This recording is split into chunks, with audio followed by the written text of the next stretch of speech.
Class 9-এর এই বাঙালি ছাত্রের লেখা ছুটির দরখাস্ত দেখে চমকে উঠেছেন হেডমাস্টার মশাই। এত স্পষ্ট, এত নির্ভুল এই ইংরেজি লেখা দেখে মুগ্ধ নেটিজেনরাও। ছেলেটির পরনে একটা ছেঁড়া ইউনিফর্ম, চোখে মুখে তথাকথিত চতুরতা নেই, চলাফেরায় নেই অতিরঞ্জিত কিছুই, কথাবার্তাও সাদামাটা। কিন্তু এই দরিদ্র পরিবারের অতি সাধারণ ছেলেটাই আজকের দিনে উদাহরণ।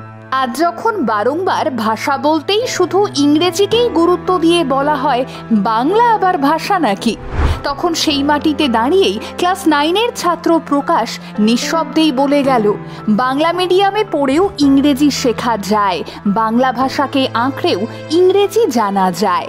আসলে শুধু শেখার জন্যে ইচ্ছেটা দরকার। ছুটির দরখাস্তটা হাতে নিয়ে মাস্টারমশাই দেখেন সাদা কাগজে শুরু থেকে শেষ অবধি সবটাই লেখা ইংরেজিতে, আর তাতে কোথাও কোনো ভুল নেই। সেন্টেন্স স্ট্রাকচার থেকে শুরু করে অ্যাপ্লিকেশন ফরম্যাট সবটাই যথাযথ। প্রথমটায় অবাকই হয়েছিলেন তিনি, হলোই বা তাঁর স্কুলের ছাত্র, ছাত্রের নির্ভুলভাবে ইংরেজিতে লেখা এই দরখাস্ত দেখে কিছু মুহূর্তের জন্য আবেগপ্রবণ হয়ে পড়েন হেডমাস্টার মশাই। সমাজ মাধ্যমে এই ঘটনার বিবরণ দিয়ে সেই ছাত্র এবং তার লেখা দরখাস্তের ছবি পোস্ট করে তিনি লেখেন, অপুষ্টিতে ভোগা রোগা কালোকুলো চেহারার ছেলেটা দাঁড়িয়েছিল দরজার কাছে, ইউনিফর্মটাও বগলের কাছে ছেঁড়া। কি ব্যাপার? ছুটি চাই, টিফিনের পর ডাক্তার দেখাতে যাব। অ্যাপ্লিকেশন এনেছিস? জিজ্ঞেস করতেই ছেলেটা কাঁপা হাতে যেটা বাড়িয়ে ধরল সেটা একটা খাতার ছেঁড়া পাতায় লেখা ছুটির আবেদনপত্র ইংরেজিতে। আলগাভাবে একবার চোখ বুলিয়েই বুঝলাম কাউকে দিয়ে লিখিয়ে এনেছে। নির্ভুল বাক্য গঠন, বানান ভুলও নেই। জানতে চাইলাম কে লিখে দিয়েছে। মাথা নিচু করে জবাব দিল, আমি লিখেছি স্যার। বলাই বাহুল্য, বিশ্বাস হলো না, বিশ্বাস করার প্রশ্নই নেই।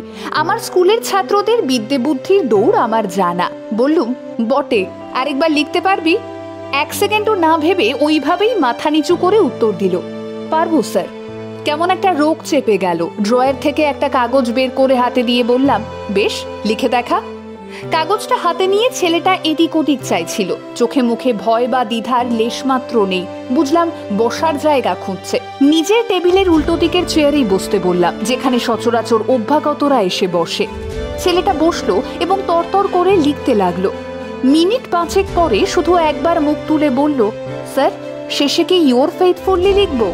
বললাম, না, ইয়োর্স ফেইথফুলি। লেখা শেষ হলে কাগজটা হাতে নিয়ে বিস্ময়ে হতবাক হয়ে দাঁড়িয়ে রইলাম খানিকক্ষণ। আগের অ্যাপ্লিকেশনটার থেকে অনেকটাই আলাদা বয়ান। তার মানে ও মুখস্থ করে লিখছে না, বরং একই রকম ভাবে নির্ভুল বাক্য গঠন, বানান ভুল প্রায় নেই বললেই চলে। কে বলবে সরকারি বাংলা মাধ্যম স্কুলের ক্লাস 9-এর ছেলে এই অ্যাপ্লিকেশন লিখেছে? সারাদিন শুধু সরকারি ফাইল ঘাঁটতে ঘাঁটতে অমুক শ্রী আর তমুক সাথীর তথ্য আদান প্রদান করতে করতে পড়াশুনোর সঙ্গে সরাসরি সম্পর্কহীন অজস্র ঝঞ্ঝাট সামলাতে সামলাতে যখন ক্লান্ত লাগে বড়, যখন মনটা বিতৃষ্ণায় ভরে ওঠে, তখনই আচমকা এইরকম এক একটা প্রকাশ খামারও এসে দাঁড়ায় সামনে। পলকে মনটা আনন্দে ভরে ওঠে, চিৎকার করে উঠতে ইচ্ছে করে ইউরেকা বলে। আমরা আছি স্যার, আমরা থাকছি। যতই হতাশাজনক হোক পরিস্থিতি, জীবনের শেষ দিন পর্যন্ত এই প্রকাশ খামারুদের মতো আনকাট আনপলিশ ডায়মন্ডের খুঁজে বের করে পলিশ করার কাজ চালিয়ে যাব। এটাই আমাদের এক এবং একমাত্র কাজ। এই পোস্টটা পড়তেই আবেগপ্রবণ হয়ে পড়েন নেটিজেনরা।